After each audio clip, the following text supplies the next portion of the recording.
All right, this lab is to show you how to properly mix insulins according to physician orders and certain nursing considerations that follow it. What you'll see and what you'll need to use, and please see the video on basics of a syringe before starting. This is an insulin syringe. It is a U100, which how we can tell. Looking at the syringe, U100, insulin use only. 28 gauge by 1/2 inch. This is an insulin syringe which we are going to use for subcutaneous injections for this patient that we have. Okay, let's get it prepared. Actually, pause that. Let me show you. You may receive an order from the physician regarding how to draw up medicines. Maybe you get an order for regular insulin that's due at 9 o'clock in the morning, and then you get an order for NPH insulin, which is also due at the same time. But we are not going to stab our patient twice.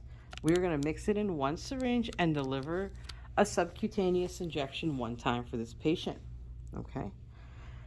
Next, let's talk about the regular insulin. Now, what I have is a demo dose, but it's regular insulin, also known as Humulin R or Novolin R. It is a short-acting insulin. Its onset is 30 minutes to 1 hour. Its peak is 2 to 5 hours, and its duration in the body is 5 to 8 hours. Short acting, it must be clear in color. This is the only insulin that will be used intravenously if ordered and if your scope of practice allows you to. NPH insulin.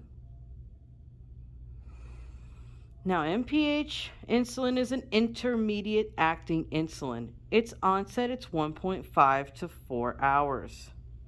Its peak is 4 to 12 hours, and its duration is 12 to 18 hours. This is also known as Humulin N or Novolin N. This must be cloudy in color. Here's the difference.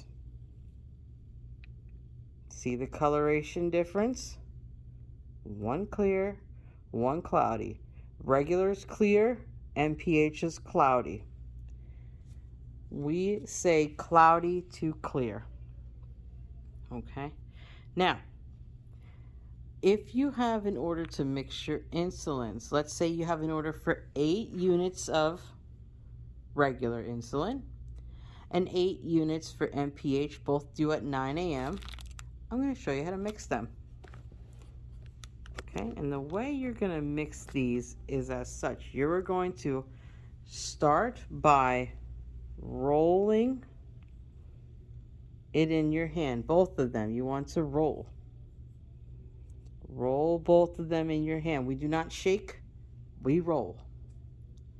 And the way I want you to remember is a little mnemonic called Nicole Richie RN. Again, NRRN. Nicole Richie RN. And I'm going to show you what all that means and why it's important to you. When you're about to draw medications out of a vial, you must first clean the top of the vial with an alcohol swab. Those are ready to go. We've rolled them. We've cleaned them. You must first take out the insulin syringe and read how it's calibrated. This one is calibrated in 2s. You must remove this. Don't touch the plunger with your fingers, meaning if you were to pull out the plunger, do not touch here like I'm doing. You're going to contaminate the barrel of the plunger and essentially contaminate the medicine. So do not manipulate the plunger. Remove this to show the needle. Do not expose the needle to air or walk around or hand another nurse an uncapped needle. And you recap with a swooping method. Here's what I was talking about calibrations. If you look at these lines, we don't start here. So this line would be 0, 2, 4, 6, 8, 10. So it's calibrated in twos.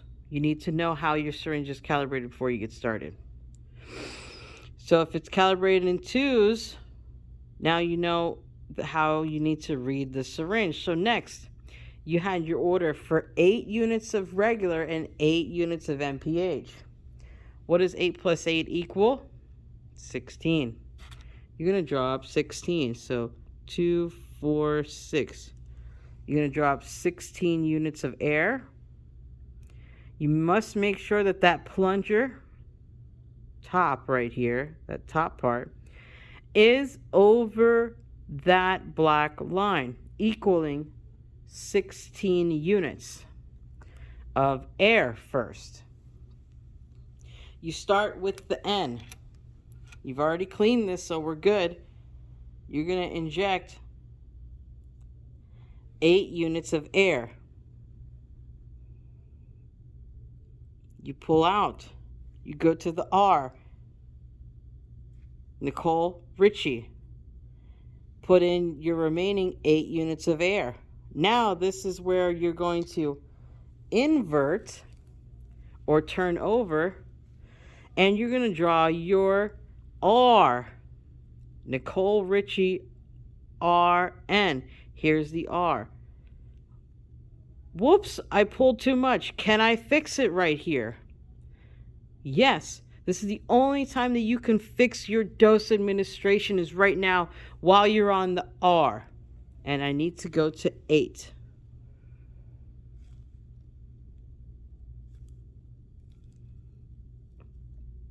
Okay, I'm over the 8. I've got 8 units of my R, my regular. Now N, NPH. Put it in. Invert. Now you draw back. You cannot mess up here. If you mess up here, you will have to start over everything, 100% over. Now that's 16 units. I drew out my 8 out of there. You must recap the syringe. You swoop it in. Do not go to your second nurse to do a check without uncapping. You cannot walk around with the syringe needle open to air. It's at risk for contamination. You go to your second nurse, you say, can you double check and verify my insulin? I've got 16 units drawn up. And you tell her what it is in the order. And they verify that it is 16 units. Right over that black line, 16 units.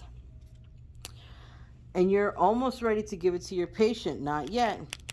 You need to make sure that, one, your patient has something to eat in front of them. They're at risk if you give them this insulin to go hypoglycemic. We would rather treat a high blood sugar than a low. A low is at risk for losing consciousness. Okay? You can die from low blood sugar. Again, you make sure that they have something to eat in front of them. Crackers. If they haven't had breakfast because they've been nauseated all morning and it's 9 o'clock and you have to give them their insulin, make sure they have something to eat in front of them. Crackers, ginger ale. I said ginger ale. It has sugar in it. If they start feeling lightheaded, you teach them about signs and symptoms of hypoglycemia, and they can eat if they feel the need to, if they feel that their blood sugar is going low. Okay, so you must have something to eat in front of them. Now we're ready to give a Subq injection. Some areas that you can give a Subq injection would be the abdomen, the thigh, right? The vastus lateralis, posterior upper arm or the back of your arm, lower back on those love handles, if you will, and even the scapula area. Most people don't go there, but it can be done. If you're doing sites, you must rotate the sites, because what happens is scar tissue builds up if you keep going to the same site. So you must rotate, and you teach your client to rotate the sites as well. You must clean the area in this manner: inner to outer. Again, inner to outer. Nice and clean. You've came into the room, you've swiped in, okay? You've explained it to the patient. You've done the 6 rites of medication administration or more. You've provided teaching. You've assessed their knowledge of the medication. You've gone through your nursing considerations, which means have something to eat at the bedside. And you've verified this medication 3 times before you're at the bedside. Now we're ready. 45-degree angle or 90, meaning you can go in 90 straight in, or you can go in 45 at a 45-degree angle. What you want to do is pinch an inch. 1, 2, 3, 90 degree, and go. Or you can do a 45, pinch an inch, and go in 45 and deliver your medication. And out and let go. Immediately go to the sharps with this. Don't recap a used needle. I recapped it here because I'm in a video environment and there's no patients or anybody else around me. But after you use a needle, you must put it immediately into the sharps container. Okay? That is going to conclude mixing of insulins and a subcutaneous injection delivery of medication. All right. Again, you can utilize needle gauges 25 to 30 in gauge, or you can use 3/8 to 1 inch needle. Thank you.